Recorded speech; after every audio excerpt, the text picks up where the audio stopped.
حسد، اللہ اکبر، یہ تو ایسا دلوں میں بس گیا، بھائی کو بھائی سے، بہن کو بہن سے، دوست کو دوست سے حسد ہو گیا، کہتا کوئی نہیں ہے مگر دل میں پال کے بیٹھے ہیں۔ حسد کیا ہے؟ What is the definition of jealousy؟ ذرا یہ بھی سمجھ لو۔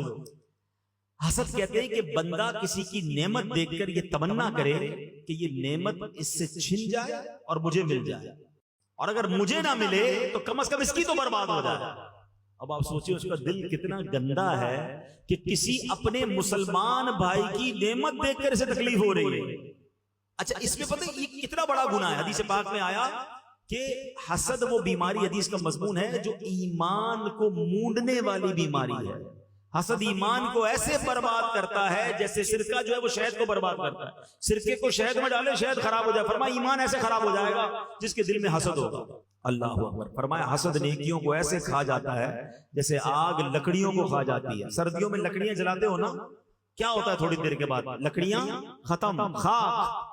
فرمایا نیکیاں ایسے جل کر ختم ہو جاتی ہیں۔ کتنی بڑی بے وقوفی ہے کہ میں روزے بھی رکھوں، نماز بھی پڑھوں، تلاوت بھی کروں، اور اس کے بعد حسد کر کے اپنی نیکیوں کو خود ہی آگ لگا دوں۔ اور آج یہی ہو رہا ہے۔ اب آپ کہیں گے نہیں جناب مولانا صاحب آپ بات تو صحیح کر رہے ہیں مگر میں تو حسد نہیں کرتا۔ چلے آخر میں، بیان کے آخر میں چھوٹا سا ٹیسٹ لے لیتا ہوں۔ میڈیکل ٹیسٹ کرواتے ہیں نا، بلڈ ٹیسٹ کرواتے ہیں۔ آج میں آپ کا ایک چھوٹا سا روحانی ٹیسٹ کے لیے لے لیتا ہوں، اپنا بھی اور آپ کا بھی۔ چیک کیجئے، پہلے تو یہ یاد رکھیے حسد ہوتا کس سے؟ حسد کبھی بھی اس بندے سے نہیں ہوتا ہے جس کو آپ جانتے نہیں ہیں۔ ایسا نہیں ہوگا کہ ملیر میں رہنے والے کو برازیل میں رہنے والے سے حسد ہو جائے جس کو جانتا ہی نہیں ہے۔ حسد نارملی آپ کے رشتہ دار میں سے آپ کو ہوگا، آپ کے دوستوں میں سے آپ کو حسد ہو جائے گا، یا آپ جیسا کام کرنے والوں سے حسد ہو جائے گا۔ اتنا مردود ہے شیطان کہ عام مسلمانوں کو تو حسد کرواتا ہی کرواتا ہے، نیک لوگوں کو بھی حسد کروا دیتا ہے۔ ناتخواں کو ناتخواں سے حسد کروا دے گا اگر جس کے دل میں آ جائے۔ قاری صاحب کو قاری صاحب سے حسد ہو جائے گا، اچھا بیان کرنے والے کو دوسرے بیان کرنے والے سے حسد، کیونکہ یہ کیوں آگے بڑھ رہا ہے، اس کا نام کیوں ہو رہا ہے۔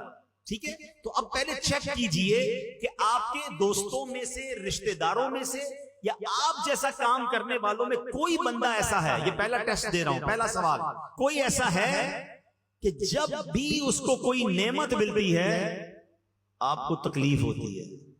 کوئی آ کر بتاتا ہے بھائی پتہ چلا اس نے نیا گھر لے لیا، اچھا ایک اور گھر بنا لیا، بھائی اس نے نئی موٹر سائیکل لی ہے، اچھا اس کے سامنے بولیں گے ماشاءاللہ ماشاءاللہ، اندر تکلیف ہو رہی ہے، اچھا ایک نئی موٹر سائیکل، نیا موبائل لے لیا، اور ترقی ہو گئی اس کی نعمت بڑھتی ہے، اور اگر آپ کو تکلیف ہوتی ہے تو اس کا مطلب آپ کے دل میں کہیں حسد تو نہیں آ گیا۔ پہلا ٹیسٹ۔ دوسرا ٹیسٹ، کوئی ایسا ہے